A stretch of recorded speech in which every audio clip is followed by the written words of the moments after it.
Um, who's gotten feedback that they thought the person did a good job? I have three hands here. Yeah, sometimes people are doing a pretty good job.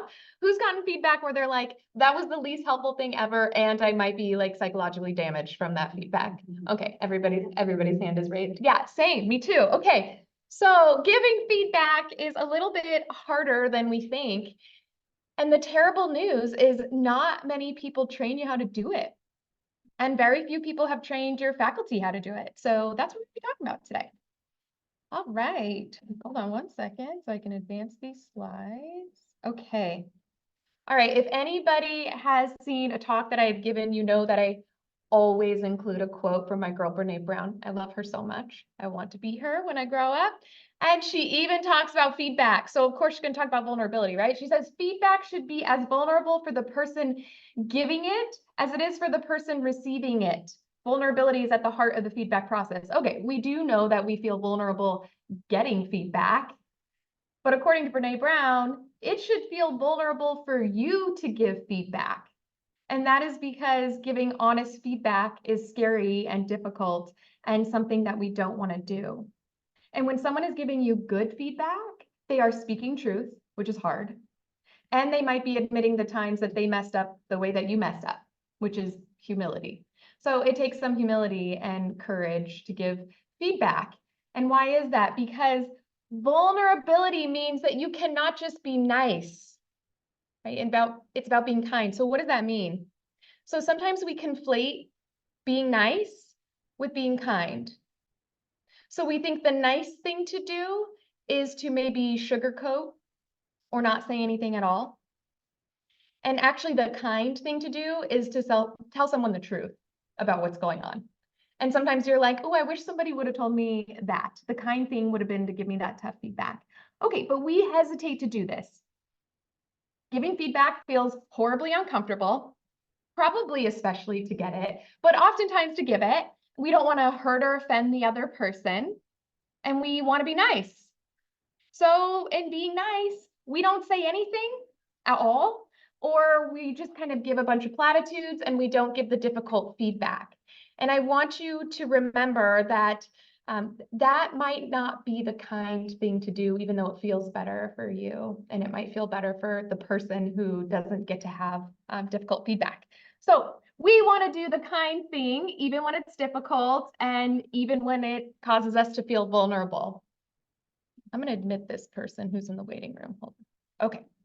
So we just decided that vulnerability and courage is required for honest feedback, but this is easier to do. It is way easier to do. So think about when you're on a team and you trust the person. So maybe you trust your senior or your chief, or you trust your attending. It is way easier to give this kind of honest feedback when you've got respect for that person and they respect you. Okay, so when you've got relationship with the person on your team, okay, do you remember back in med school? I also see some med students in here. Do you remember back in med school where you would get your evaluation and you're like, this person doesn't even know me? Remember those? And you were like, is this going to go in my dean's letter? What is this? Why are they giving me feedback and they don't even know me? Or if they knew me, they would be saying something much different. So having relationship, really knowing that person and respecting them and them respecting you is really, really critical. Okay, here's the thing. Respecting the person, so let's say it's a med student on your team. Respecting them and being honest with them is not about being soft and we have to coddle people. It's not about lowering expectations. I want you to hear me on this. It is not about being nicer. Rather, getting high performance from the people on your team is only possible in a psychologically safe environment. Okay, so who's heard about psychological safety? Raise your hand. See a couple people, not many of you. Okay, so psychological safety, we need to talk about this because the best way to give feedback is if your team has psychological safety. I guarantee you that you have had times where you're like, I am in a psychologically unsafe team. I guarantee you know what it's like to feel that. It's a little bit more difficult to create that. So what is psychological safety? Okay, this is Amy Edmondson. She's a researcher at Harvard, and she talks about psychological safety and in particular in medicine. So she studied a bunch of medical teams and started talking about psychological safety. So this is the belief that you will not be punished or humiliated for speaking up with new ideas and questions and concerns, making mistakes. And the team is safe for interpersonal risk-taking. Okay, so who has been on a team with high psychological safety? You could ask whatever questions you wanted. Felt okay that you weren't asking stupid questions? No one, okay, great. Have you been on a psychologically unsafe team? Everyone's head is nodding in this room. Oh, and the camera even zoomed in at Valleywise with the vigorous head nodding. Thank you for that, guys. Yes, love that honesty. Enthusiasm about being on a psychologically unsafe team. Okay, yes, we have all experienced that. You cannot give feedback on a team like that, and you certainly can't receive it. So when you're on one of those teams where you are miserable and you're like barely able to make it to work because you are dreading it, when someone gives you feedback, you're just more checked out or irritated or anxious. And it is really hard to do a good job on that team when you are anxious because everything feels miserable. So feedback does not work in that environment. It doesn't. So psychological safety is critically important. So I want to take a look at this chart here. Okay, so remember, I said this is still about high expectations and not just about being nice. Okay, so when we look at this chart of when residents do the best, well, when anybody does the best, but in particular you all. All right, so we could have low psychological safety. Your team is awful, makes you miserable. And low accountability, low expectations. This is the apathy zone. This is when you are showing up and just trying not to be seen or heard. You are checked out. If you're in the OR, you're like, I'm gonna stay out of everybody's way. People do not learn well in the apathy zone because they feel that everyone's a tyrant on the team and you have no real responsibility. So you're going to check out. Now, you could also have high psychological safety. Everybody on the team is great. You love it. You're having a great time. You love the people you work with, but still low accountability. So for some of you, this is when you were a med student, you had a great team, but remember you were just like not allowed to do anything. Okay, that's the comfort zone. It feels good, but you're not learning much. And you're not getting feedback that really means anything because everything is so low stakes. Then this is the one I worry about a fair amount. This is the anxiety zone. And I think this is where some of you all find yourself sometimes. Okay? This is low psychological safety. You're afraid to speak up. You're afraid of making stupid mistakes. And high accountability, you know, taking care of patients who might die. And I think that we often find ourselves in residency, like this is the zone I get a little nervous about. And, you know, I coach residents, I coach faculty. And when I get a resident sent to me where they're just like, oh, this person's like a hot mess on the wards or whatever. If I sit there and talk to them, they are feeling low psychological safety. They have felt like someone either humiliated them or they have this team that makes them really anxious. And it is so hard for them to, I don't know, develop that self-confidence to just like get on the right track again. They get so anxious that they feel like a microscope is on them and the feedback they're getting, they're not even listening to because they're so frazzled. And all of us have been there. Okay. So where are you thriving when you're on a good team? High psychological safety. You feel like you're contributing. It's okay if you make a mistake, you know, a reasonable mistake. And you have high accountability. They think that you're a valid team member. And this is where we want people to be. When you are in the learning zone, when you are doing good work with your team, high stakes, but you feel safe, this is where you can hear tough feedback and give tough feedback because you trust the people you work with. They're not talking about you behind your back. They're not humiliating you. And this is where you can give and receive feedback. So when you're thinking about giving feedback to someone on your team, and you know the team dynamics are like, this med student is terrified all the time, or you know, they messed up that one time and now they're all frazzled, they cannot hear you if you want to give them feedback. Okay, so making sure that the team feels functional is the space where you can actually give feedback that they're going to hear you. All right. And don't worry, I give this same chart to your faculty too, when they should be giving feedback to you and what works best for you all and creating safe teams for you also. From the bottom up for sure. All right, so then how do we actually give quality feedback? How do we actually do it? What are some things you heard? What's a method you could use? Shout it out. Sandwich. Yeah, we're going to talk about that, see if that's effective. Other things people say for feedback you should do? They say you should like pull someone aside, do it privately. Okay. Yeah, we hear all sorts of things about how to give feedback. We are going to talk about the actual things to give someone good feedback. So it isn't simply about repackaging. Like this feedback will be good if I just package it in the right way, because we usually package it as the feedback sandwich, which looks like this.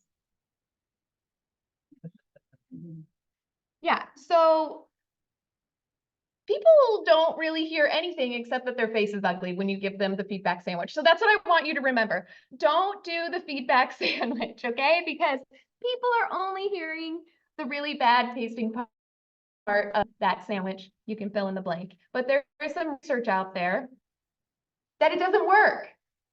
So sandwiching, it dilutes the positive things you want them to hear because they only hear the negative, that their face is ugly, right?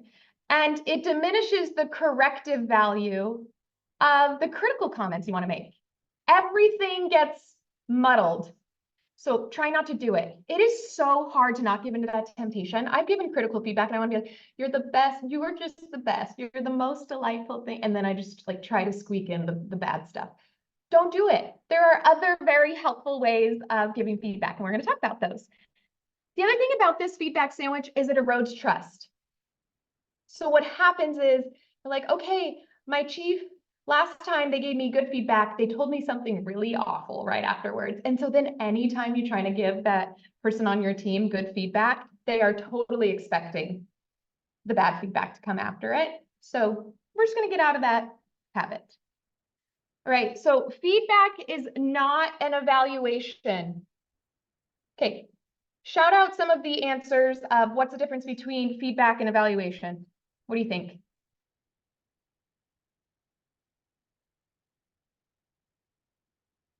And what you know about feedback versus evaluation. Yes, great. Thank you, Rami. One is written, one is not. Yes, so usually an evaluation is formal and feedback can be informal. When do you get evaluations? At the end, that's right. So evaluations are usually summative, they're about a grade, they feel very formal, which is not the case with feedback, okay? So feedback is immediate. Someone is giving you that feedback right away. It is rather informal, it's specific, it's not global, it's about improvement, and it is formative. So evaluations are just like a little bit more serious, I suppose. They are scheduled formal. They're about your global performance, not how did I do today? How did I do today in the OR? It is about your global performance. It's a grade and it's summative. It's in new innovations. You know what they are. Feedback, sometimes your faculty is saying like, I give feedback all the time. And then residents are saying, they never give me feedback. And that's because feedback can kind of feel a little bit invisible. So we want to make it a bit more obvious. Okay, so try to see feedback as coaching. It is informal and happening all the time. If you've got interns on your team, you should constantly be giving them feedback. If you've got medical students on your team, all the time, okay? All the time giving them feedback of how they're doing. And I know some of you are doing this so well, so keep that up. All right, so giving effective feedback, we talked about this before, needs to come from a credible source, someone who's trusted and respected. So if you ask yourself right now, like, would the juniors or the students on my team think that do they trust me and respect me? Most of us are going to say yes, right? But it is essential. I want you to think right now about some attendings that if they gave you feedback, you'd be like, yeah, absolutely. I trust that person. I respect that person. Like it is critical. Someone you don't trust, you don't think they're a great doctor or a great teacher, you don't listen. You're like, why would I listen to this person? right? So it is critical that you build that. So credible sources try to understand why people do the things they do rather than ascribing or attributing their own interpretation of that. So we will talk about that. What we call this is a frame. Okay? If you take one thing away from what we talk about today, it's understanding others' frames. So this is just the way they see the world, how they go about doing things, what they saw in that situation versus what you saw in that situation. And credible sources try to go like, why did you do that? They inquire about like, how come you handled that so much differently than I did? Rather than assuming you didn't do that because you're lazy. Try to understand why they didn't do what they were supposed to do. So let's talk about how we would actually assess other people's frames. So first, you have to comment on observable behavior. So I want you to imagine someone recently that you needed to give some feedback to. Okay. Observable behavior. So I hear this all the time. Be more engaged, take more initiative. Is that observable behavior? Yeah, I see people saying, no, it's not. What might be the observable behavior that they're inferring that you're disengaged? Shout it out. How might I be like, oh, okay, yeah, you're clearly disengaged. What's the observable behavior? Yes.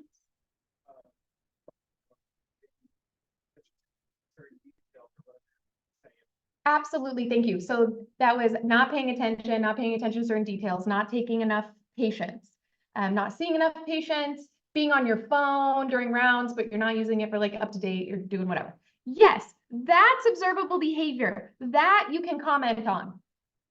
You know, when you get your evals and it's like, this resident could really take more initiative. What does that mean? You're like, when was I not taking initiative? I need examples. So you always want to comment on observable behavior. So here's an observable behavior. You said you were going to write the discharge summaries for those 2 patients earlier this morning. They aren't even started. Okay, that's observable. And remember, this isn't about being nice. So you're allowed to say that to someone. What's the temptation here?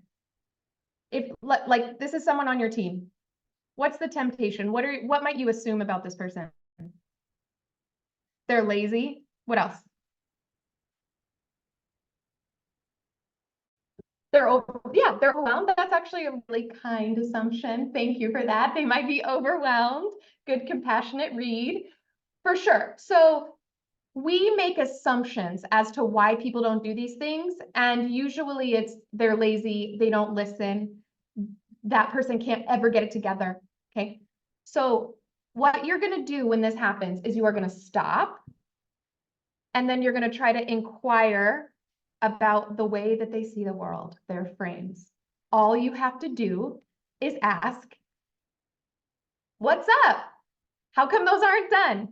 Okay, so I want you to pause before you give feedback, especially when you're frustrated, and go, I just need to ask them what's up.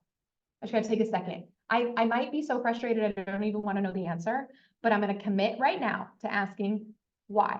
So you just say, what's up? How come they aren't done? And then they say to you, I hate writing those, so I've been avoiding it. Okay, that's a bad reason. Then you get to be like, okay, we're going to have some critical feedback. And you're not even going to give them the feedback sandwich because you're mad. You're just going to go straight for the jugular. Is that the phrase? Okay, great. Thank you. I think that was a radiologist who nodded. No, okay. So we're going to say, all right, this is not a good reason. So you can be justified in your assumption. All right, what if they say, oh, I'm so sorry, I totally forgot. I'll do them right now. Okay, I see some, okay, kind of acceptable, but you might need to say, hey, do we need to like try to work on the way that you prioritize stuff? Can we talk about that? Because, you know, you shouldn't have forgotten it. Like, can we talk about how you do a to-do list or whatever? Okay.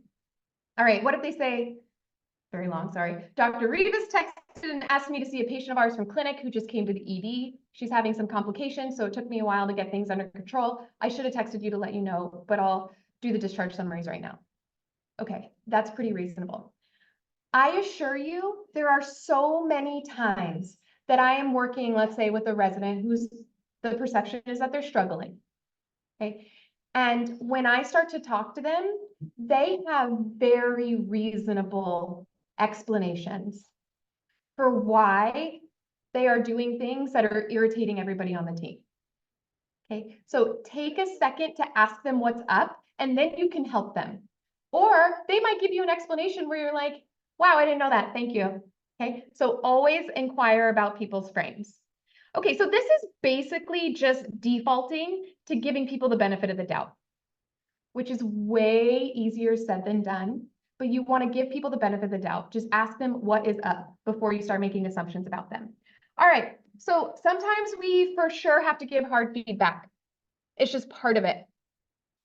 So let's talk about how we can do that. Who does this? Who, after you like go see a patient together, or maybe do a procedure together, you ask the person, the student, the intern, whomever, you ask them how it went.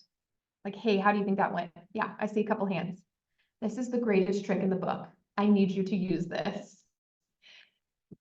People usually know when something didn't go very well, and they'll say it for you.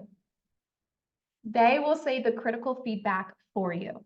So just ask them, hey, how do you think that went? Or you might be like, hey, how do you think you did today? You know, at the end of your shift. And they might be like, I don't know, I really struggled. I think I really struggled to keep up. Then you can just be like, yeah, I noticed that too. Let them do the hard work. Ask them. They usually know. When you've got someone who doesn't know and they're very clueless, then we're in a different situation. But I promise you, most people know that they didn't do a great job. So ask them what they would do differently next time, because they usually know what they did wrong, and it's easier to have them say it. Remember to comment on observable behavior when you have to correct the issue. If they say, I think I did great, and you're like, oh, okay. Then you need to say, when you did this, I noticed this. Okay, very, very specific. Not only does it help them, but it's just easier for you because you're not sounding like you're making assumptions about them. Okay, observable behavior. All right, a couple of lessons from coaching that I have taken away from the coaching training that I've gotten. Okay, have you guys ever just like gotten advice unsolicited? And you're like, thank you, but it is not going to change your mind at all because you're like, I didn't even ask for that. That is how humans work. Okay, so when I'm coaching, I'm not giving advice. I'm not, unless it's asked for. It's about helping people kind of uncover what's going on inside of them and helping them discern it for themselves. That's what you need to do when you give feedback. If you're like, hey, I'm gonna sit down, I got some advice for you. They're not gonna listen, and they're not gonna remember, even if they do listen. So it's gotta come from inside and within them. So reflections followed by questions prompt us to stop and question our thinking and our behaviors. And we have a stronger commitment to taking action than if we were told what to do. So reflections followed by questions. What does that mean? That means, hey, I noticed X, Y, and Z. What do you think about that? Hey, I noticed this. Can you tell me more about that? They should be doing more of the talking when you are giving feedback. They will retain this so much more. And like neuroscience shows that when people make commitments based on their own conclusion, that they are going to change behavior. So ask yourself, like, am I talking way too much when I'm giving this feedback? Okay. Here's the other thing. All of us, we want to learn and grow. Sure. Give me critical feedback. I want to learn and grow. But they also have a basic human need for acceptance. Okay. We want to know what we're doing well. We want to know that we're contributing. You get to do that. You get to help other people know what they're doing well. And positive feedback helps people keep doing things well. So I've seen evaluations, for instance. Great job, great resident, strong resident. That is so unhelpful. It feels good for sure. Like I know you want all your evals to say that. That's what I would want too. But you need to know specifically what you did well. Okay, so when you're leaving feedback or leaving evals, make sure that it is observable behavior and know what they are doing, that they're doing really well. Okay, evaluations real quick, and then we're going to look at some examples together. Who's gotten an evaluation and they're like, okay, thank you. This would have been nice to know 4 weeks ago so I could have stopped doing those things. Yes. Okay. If you are giving feedback or if you are getting good feedback from your attendings, there should be no surprises on your eval. You should know exactly what that eval is going to say because you heard it over and over and over again.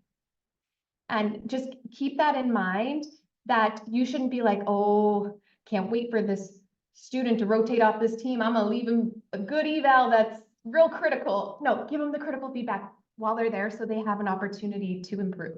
Don't wait until the end. Narrative comments are the most important. I know that they're the most tedious, but you remember med school, straight threes down the middle, and you're like, I don't even know what to do with this. What does this even mean? You know, you need those narrative comments. And the same principles for feedback are true for evaluation. So what were some of the things we talked about for feedback? Comment on what? Observable behavior, absolutely. Without assumptions, actionable ways to improve, and it needs to be very specific. Use descriptive language rather than assumptions. Focus on behavior. Okay, let's practice these together. I've got some evals for you, real ones that were left for residents, but they're long gone, I promise. They are not your colleagues. They are now maybe your attendings, but I've got their evals, okay? So we're gonna go through these. And so these are maybe some of your attendings wrote these about residents at the time who maybe are now your attending. So let's get into it. I got the T, y'all. All right, so we've got some anonymous evals. This is example one. These, what we're gonna go through are evals of the same resident. Different attendings, same resident. All right, so we're gonna use our criteria to analyze how they did. Needs to work on learning the system. This was the entire eval. Needs to work on learning the system. What do we think? What's that? Yeah, right. Maybe this is how to use the EMR. Maybe you needed to tell them that. Needs to work on learning the system. Okay, does this embody the principles we talked about? No, because what is the observable behavior here? The system, the healthcare system? The hospital system, the EMR? I have no idea what this person is talking about. One of the least helpful evals I've ever seen. So don't do this. All right, here we go. Spend more time reading. Who's gotten that one? Okay, I hate this feedback or this evaluation. This was the entire evaluation, by the way, for the whole rotation. Spend more time reading. Okay, why do I hate this? Well, first of all, you should be using questions in your cubing when you're studying and then doing a little bit of reading. So this is problematic advice, number one. Number two, reading what? Maybe this would be helpful if you told me exactly where I have some deficits and where I need to spend some time reading. That might be helpful. As it stands, no good. Okay. Great intern. Strengths are his medical knowledge, professional attitude, pleasant demeanor, prompt completion of clinical tasks and responsibility. Definitely someone whose history and physicals are above and beyond his peers. Overall, great to work with him. Areas for improvement would be on overcoming his shy demeanor. It is important for him to be able to effectively communicate ideas and tasks and feedback to his interns. Okay, what do we think about this one? Got some nods. It's pretty okay. Okay, it's specific, positive. Are there any assumptions in this one? What do you think? Yeah, we've got this shy demeanor. Okay. It may very well be that this person is like, yeah, you're right, I am very shy. Or it may be like, I am not shy at all. I was terrified on this team. I didn't want to speak up. Or I was trying to be really, really conscious of how I came across on rounds, so I was a little quiet. This is an assumption. What would have been the observable behavior?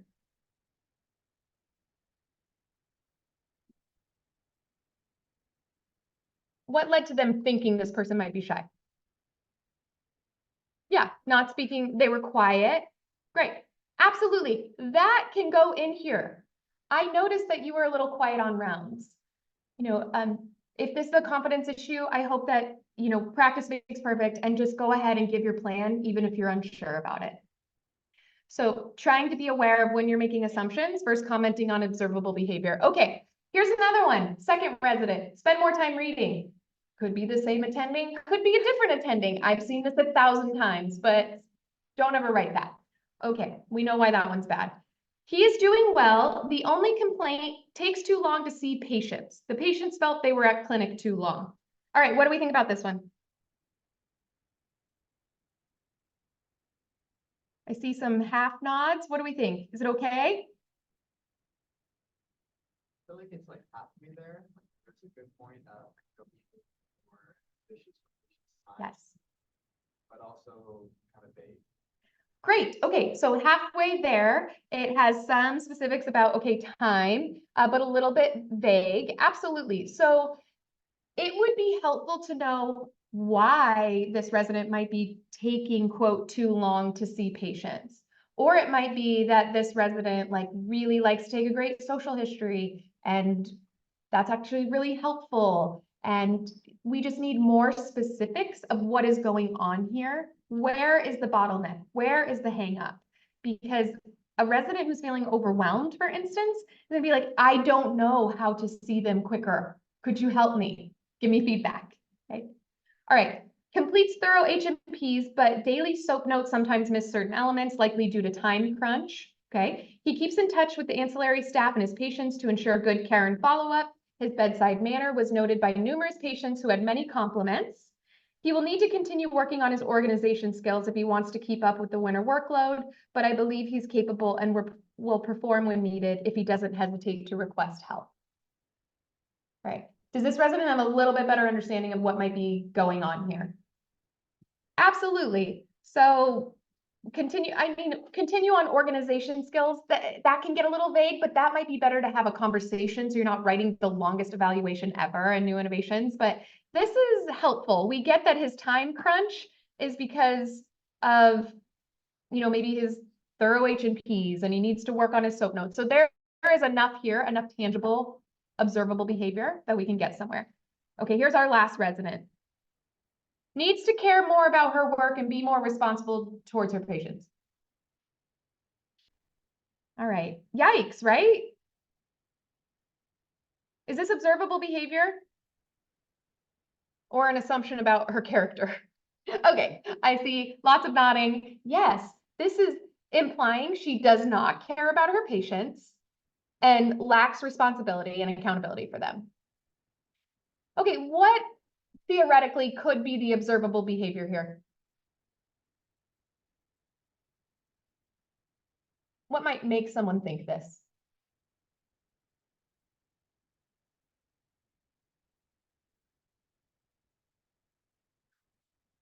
Sure, sloppy notes, maybe not following up on tasks in the EMR, whatever. That needs to be written in here. Didn't respond to inbox messages. Their notes were really poorly written and hurried or whatever. That needs to be the observable behavior that's articulated here. Okay, same resident, eager to learn, will do well. Okay, sure. Now, are we talking about the same human here? Eager to learn, will do well. The other person said that they don't care about their patients or the responsibility of their work. Okay, if I were a resident and I got these on evaluations, I'd be very confused. Be like, am I a terrible person or am I a good person? What is happening here? So these need to be much more specific on what eager to learn means. Needs to work much harder, unable to complete tasks on time, not reliable with tasks, needs more work ethic. Okay, very similar to the first one. Now, if I'm a program director and I continue to get many of these, I might have a concern here, but still not a helpful evaluation to say I need more work ethic. I don't know what that means. Tell me what that means. Same resident, her ability to complete H&Ps and soap notes in a timely manner has improved greatly since the beginning of the year. She always knows her patients well and can recall in detail their history, physical, and plan to date. I've noticed that in an effort to get her notes completed faster, sometimes they'll lack details in the assessment and plan that we had discussed when reviewing the patient. She needs to continue to work on her timing while not losing the great attention to detail that she normally provides. Very helpful. Okay, we might actually get what's going on with her. Someone might have told her she takes way too long and she's slow. So then in an effort to fix that, she was hurrying through her notes. And so this kind of feedback can be very helpful for this resident to actually kind of find the mean and take the time that she needs on her notes. Okay, great. So we're going to spend just a few minutes and then we'll be done talking about how you can give feedback to your leadership and your program in a way that they can hear you and changes can be made that you want to see. All right, so we talked about vulnerability earlier. Very vulnerable to think like, I'm going to give feedback to my attending or my program director. And I'm saying, yes, the surveys that you fill out for ACGME for sure, but there are other opportunities that you have to give feedback. You might be like, I need to go sit down with my program director. Okay, how are you going to do that well? So we'll talk about that. Please note that if it is egregious, if you experience something really egregious and terrible, just report it right away and report it anonymously. There are various things that you can do through GME and through Creighton where you can just report this anonymously. You don't need to be like, okay, let me make sure I don't do the feedback sandwich and comment on observable behavior. No, fill out this anonymous report, let the university take care of it. Okay. That said, how can you give constructive feedback to your faculty and to your leadership? The feedback that you all give is almost always anonymous, right? What about your evals to faculty in new innovations and stuff? Are those anonymous? Name on them. Do we know? They're anonymous. That's what I thought. They're anonymous. So faculty are giving you feedback and their name is associated with it. You're giving them feedback and your name is not associated with it. Same for students. They anonymously give feedback. And that's important, right? You don't want to have retaliation. You guys have less power in that power dynamic. There are all sorts of reasons why it should be anonymous. We have to be aware that even if it's anonymous, we need to be kind of thoughtful about speaking your truth. And it is really hard to do it. Even if it's anonymous, it's hard to do it. Your feedback absolutely is what leads to change. I know you sometimes don't feel that way. You're like, we have told our program this a million times and nothing has changed. I know that it can feel that way because change is slow and all sorts of reasons. But I promise without your feedback, everything stays the same. Okay, so it's really important to be able to speak that truth. And it's important for it to be specific, objective, and really thoughtful because very few of us know what actually happens when you submit those evals. Okay, so I'm going to tell you what happens when you submit those evals. We don't realize it, but in addition to the person reading it, which can be hard to read critical feedback, especially anonymous, there are some other things that happen to these evals. They're also read by their colleagues. So the dean of the medical school gets that feedback, their leadership, review committee members, the CCC, like people, well, I don't know if the CCC is reading your faculty evals, but there are review committees that are in the university that read all the evals that you all lead faculty. And so they're seeing this about their coworkers and their colleagues. So it doesn't just stay in-house. It kind of goes beyond the bounds of that. And I want you to just be thinking like, you know, if I were an attending and a resident were writing an eval about me and I knew it was going to go to my boss or my coworkers, like what would I want this to say? It needs to speak truth for sure, but realizing that it's not just the person reading it. So they're sent to their chair, who's also their boss. So their chair sees it. And then they're saved. I didn't know this until I went up for promotion and tenure.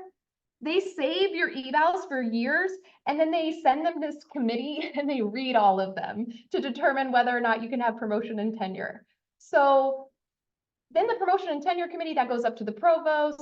I just want you to know that these things don't go away and they like follow your faculty person for a long time. So like when I went up for promotion and tenure, there's a packet, right? It's like all my student evals over the years. I'm like, who was holding on to these? I didn't even know. Okay, so just be aware that that's what these are being used for. So just be thoughtful about them. Okay, so it's helpful to write it as if you were going to sign your name. Okay, just pretend you were going to sign your name and be like, would I say this to this person's face? Sometimes you wouldn't because of that power imbalance, and that's okay. But just kind of being mindful of that. Be constructive, focus on observable behaviors, and yeah, you can offer actionable solutions. It would have been more helpful if they had done this, this, and this. You can say that. Absolutely. This rotation would be better if X, Y, and Z. Offer those suggestions, for sure. Okay, here is a real example. This faculty person doesn't work here anymore. I'm not going to say because of this eval, but this was an eval from a medical student to one of our faculty, and then the faculty sent it to me. I was the Dean of Student Affairs at the time, and they were like really hurt by it. This was a horrible rotation. Dr. So-and-so was a horrible human being. Okay. I know it's tempting to want to write that, maybe, because you had a terrible experience.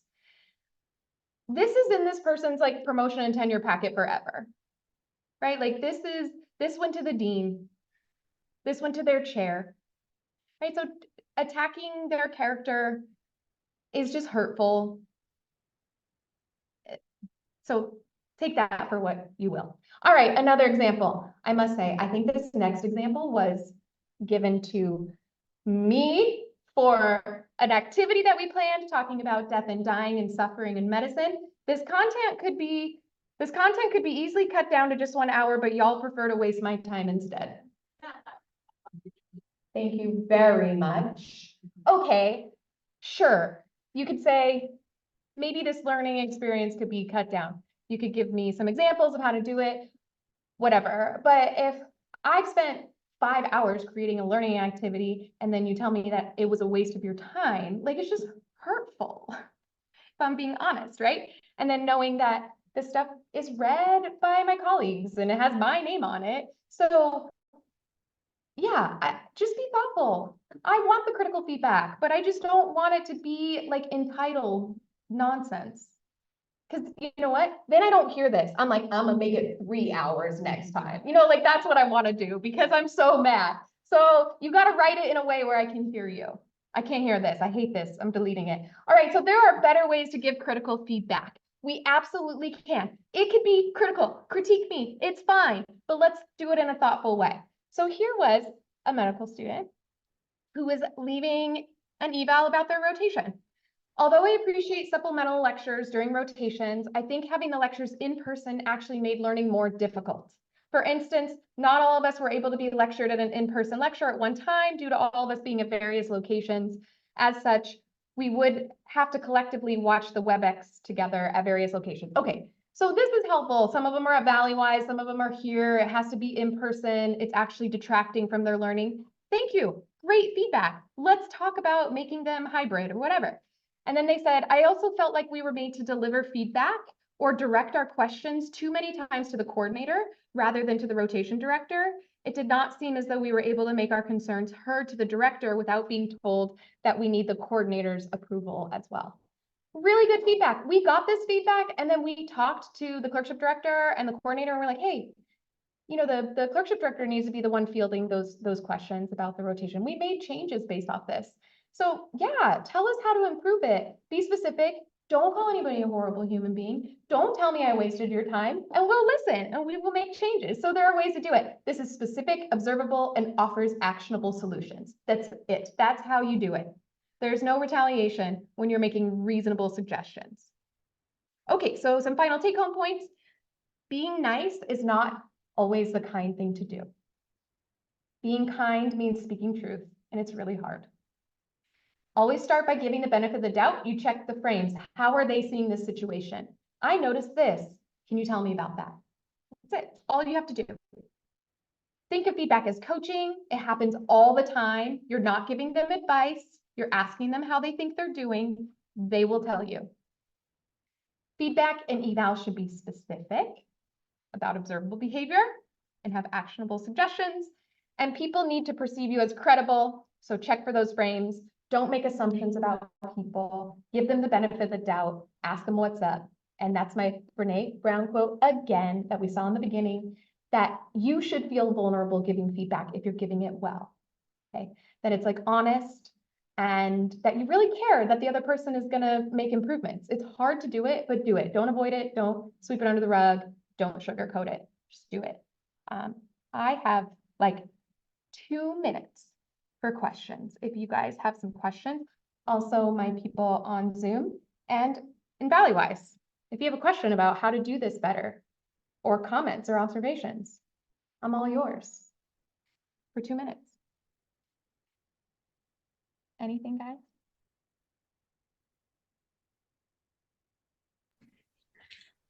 Loud group. Okay, no questions. Perfect. Anything over there at Valley Wise? Oh, an applause. Thank you. Thank you so much, y'all. I didn't even get that here. Okay, thank you guys. Thanks for spending time with me. Really good to see you. Thank you, Dr. Castellanos. Thank you, appreciate it.